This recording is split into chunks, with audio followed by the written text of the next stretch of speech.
বন্ধুরা, আরও দুটো আমি তত্ত্ব করলাম। এটা নাইটি দিয়ে করছি, ফ্রক করার চেষ্টা করছি। এটা হয়ে গেছে খুব সোজা।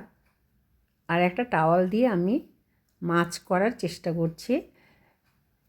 ছোট বড় ভাঁজ করলাম, আর একটা যে ভাঁজ হবে সেটাও এই যে তিনটে পর পর ছোট বড় এইভাবে করে, এইভাবে ফোল্ড করে আর একটু মুড়ে দিতে হবে। এইভাবে দুদিকে মুড়তে হবে, মুড়ে উল্টে দিয়ে তারপরে লেসটা করছি, ওইখানে অল্প কুচি পড়বে, তারপর আমি ওইটা বেঁধে দেবো।